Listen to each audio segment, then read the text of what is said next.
Good morning. Thank you for joining us today as we share updates on another winter storm coming to North Carolina. Groundhog Day is just around the corner, and it's starting to feel a bit like Groundhog Week here in North Carolina since we were just up here last Wednesday. I'm joined by Director of Emergency Management, Will Ray, Secretary of Transportation, Daniel Johnson, Secretary of Public Safety, Jeff Smythe, Major General Todd Hunt of the North Carolina National Guard, and the Commander of the State Highway Patrol, Colonel Freddie Johnson. Jackie Matevier and Yasmin Polizzi are our Spanish language interpreters. Our American Sign Language interpreter is Mark Lindberg, and the other is Stephen Holland. If you were disappointed by how few snowflakes fell this past weekend, I have some good news for you. And if you're tired of winter weather, some bad news.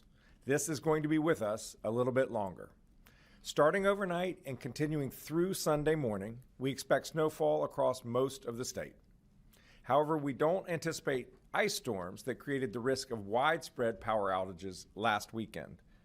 But still, we must be prepared. The snow is going to come with strong winds and bitterly cold temperatures. In many places, we don't expect to get above freezing until early next week. So whatever snow falls on Saturday is going to stick around for a while. In coastal North Carolina, especially the Outer Banks, strong tides and high winds could also cause flooding. Strong winds combined with snow can create whiteout conditions, making driving treacherous. We are prepared to respond to whatever the storm may bring. Yesterday, I declared a state of emergency across North Carolina. This will help us qualify for any federal assistance we may need. We've activated the State Emergency Response Team, a cross-agency group that includes the Department of Transportation, Department of Public Safety, North Carolina National Guard, State Highway Patrol, and our state's utilities. NCDOT crews have been working in shifts around the clock on de-icing operations to clear the roadways from what's left from the past weekend storm and anti-icing operations to prepare for the roads for the coming weather. I had the privilege of seeing a number of these workers yesterday at the NCDOT Westgate facility, also known as Brine Mountain, to thank them in person. These folks have been working 90, 100-hour weeks to keep us safe. We all owe them and the many other public servants putting in overtime on our behalf a debt of genuine gratitude. Some of our local government partners are starting to open warming centers, so check your local government management agency's website to see what options are available near you. At this time, because of expected snow accumulation, cold temperatures, and wind gusts, our greatest concern is unsafe travel. So please take a second look at your weekend plans. Stay home and off the roads during winter weather. And if you live in coastal North Carolina, be alert for flooding that the strong winds will likely bring. Do not drive through flood waters. For the most up-to-date roadway information, visit drivenc.gov. And no matter where you live, make sure you're tuned in to your local media, the National Weather Service, and your local emergency management agency for the latest updates and recommendations. Today is the day to get prepared.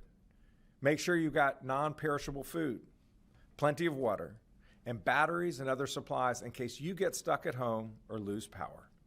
And please check on your neighbors who may be vulnerable. Let's stick together, keep each other safe, and hope for a fun snow day here in North Carolina, something that we don't get all that often. Thank you, and I'm now going to bring forward Director Ray and then Secretary Johnson. Thank you, Governor. Good morning, everyone. A significant weather storm is forecast to begin this afternoon across the mountains, expanding east throughout the evening and overnight periods. Widespread snowfall is forecast with this event, and locally significant snowfall amounts are expected. In addition to snowfall, dangerously cold temperatures and strong wind gusts are forecast through the weekend. These strong wind gusts will bring below zero wind chills across the state and the possibility of coastal flooding.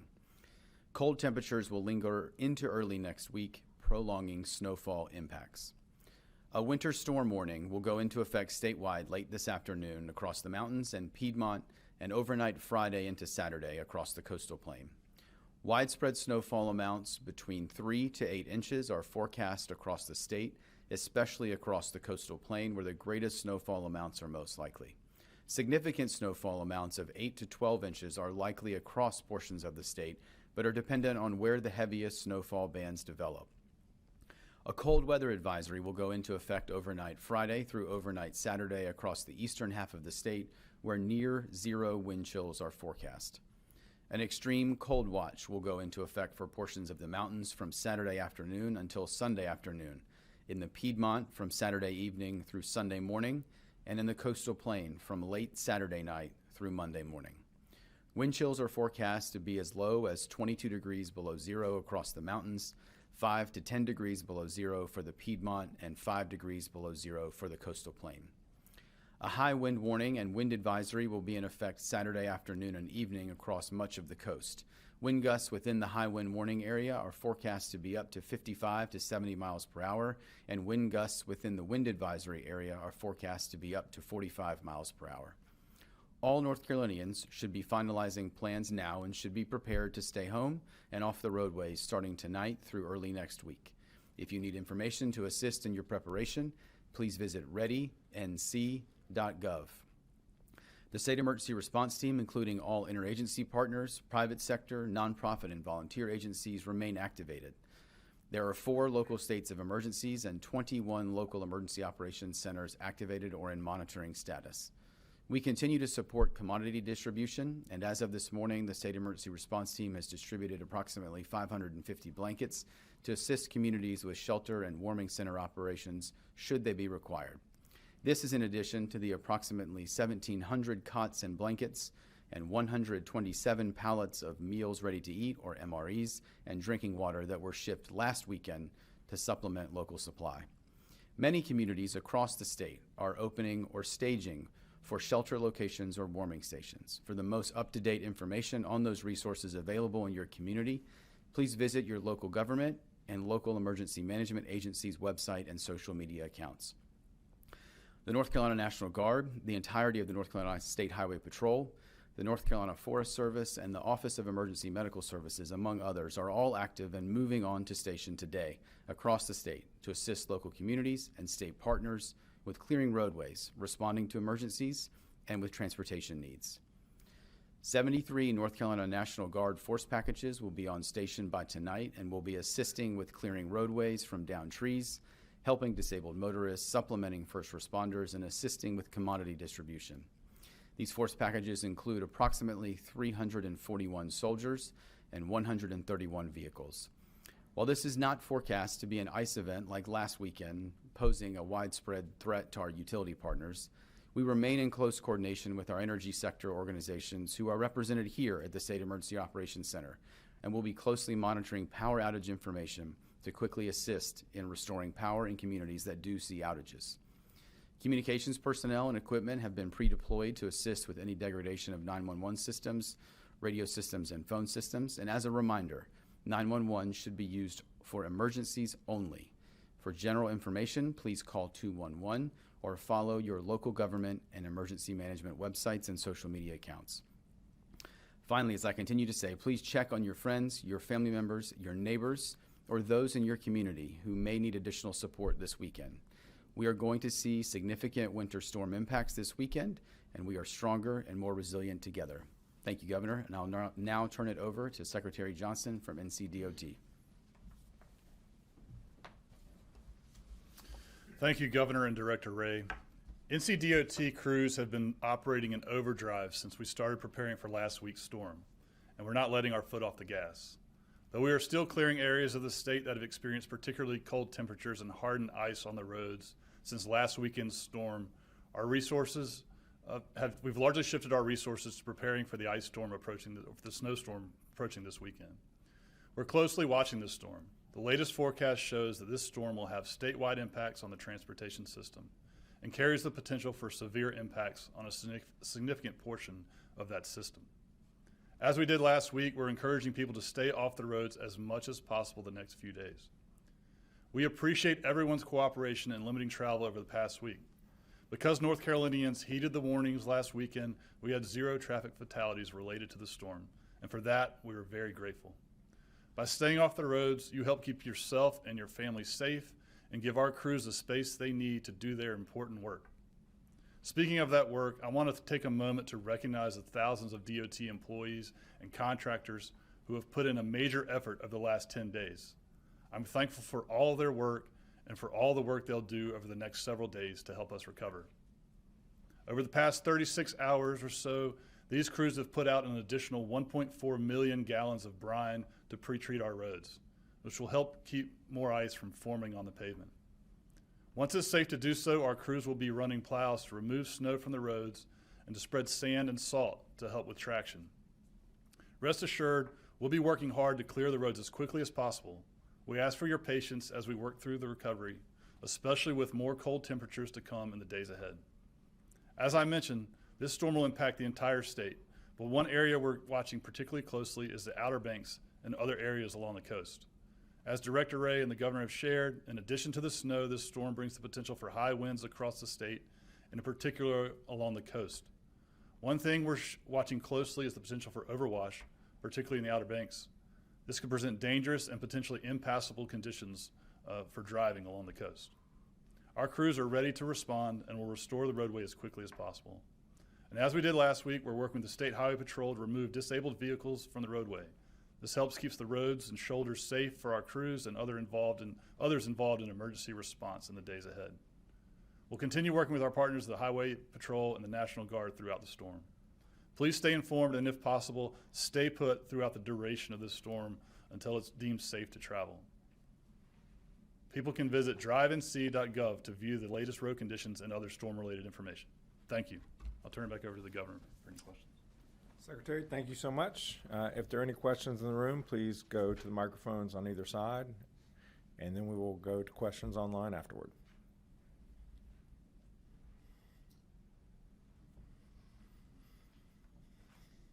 Hey, Adam Wagner from WNC. One of the concerns with overwash, obviously some of the houses on the Outer Banks that are sort of teetering right now. I know that folks in Buxton, maybe Rodanthe, have been asking you for a localized state of emergency for a little while. Mm-hmm. Could this necessitate that, and sort of how could this weather make cleaning up those houses more difficult if they fall in? Yeah, the statewide emergency applies to the entirety of the state, including the Outer Banks and Buxton. Unfortunately, the declaration doesn't trigger any special assistance that's really relevant to them. What it does is enable us to move resources to help respond to emergencies. There is legislation in Congress sponsored by Congressman Murphy, which both Commissioner of Insurance Mike Causey and I have supported and have written to Congress in that support, which would enable the flood program, the National Flood Insurance Program, to actually buy out homes before they tumble into the ocean. Then it creates an environmental mess, much smarter for us to try to remove those homes that are at risk of falling into the ocean before it does so. And then yesterday you heard from workers who worked last week 99 hours, 101 hours. Do you have any estimates on the total cost of last week's storm to the state? Any kind of predictions for what this one could cost? I don't have a total cost. I don't know, Will, if you do. I think it's too early at this point.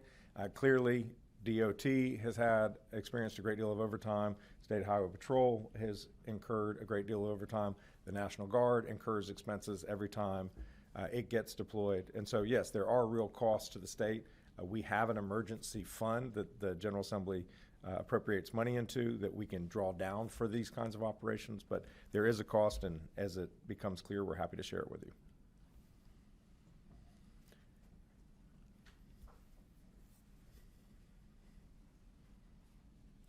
Hi, Governor. Christine Zhu with NC Newsline. What preparations are being made in regards to the power grid and any potential outages? We are in constant contact with our energy partners, whether that's Duke Energy, the electric co-ops, the electricities, and they're here. We know where their greatest worries are. Fortunately, with this storm, that is less of a concern than last week, because last week's was an ice storm. This is a snowstorm. Ice is much heavier than snow, so it's more likely to create limb breakages or trees toppling over. It's more likely to weight the lines and break those. So with snow, we don't think there will be as many power outages. And fortunately, we Didn't experience too many last year. I think the peak was maybe 25,000 loss of power at any one time. So that's not to say that there will not be power outages. If the snowfall comes in at the high end and communities experience 15 inches of snow, that's a lot of weight, and that will knock over trees and that will knock over power lines. It's just they call this a banded storm, where the snow is going to come in bands. It's not going to be uniform across an entire county. You may have one town in the county that has 12, 15 inches if it's heavy, and another may have 6 or 7 or 8. And so it will be localized. I know that our utility partners are ready to go. Thank you. All right, we'll take questions online if there are any. Please identify yourself before you ask a question. Raise your hand function and they'll see you. Felicia Somez, please ask your question. Hi, well, thank you so much again for taking our questions. Just wondering for listeners out here in the West, if there's anything in particular that folks should be aware of, or any particular precautions that they should take ahead of this storm. Thank you so much.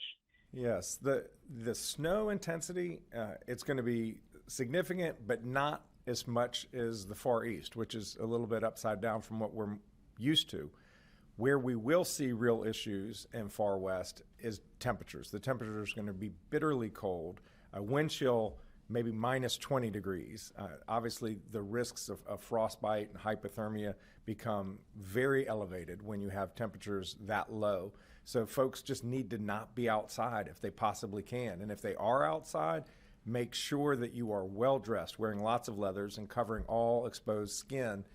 If you have to drive and there is snow, make sure that you have a safety package in the car with you, because if you run off the road in temperatures like that, it can be very dangerous. Question? There are no more questions online.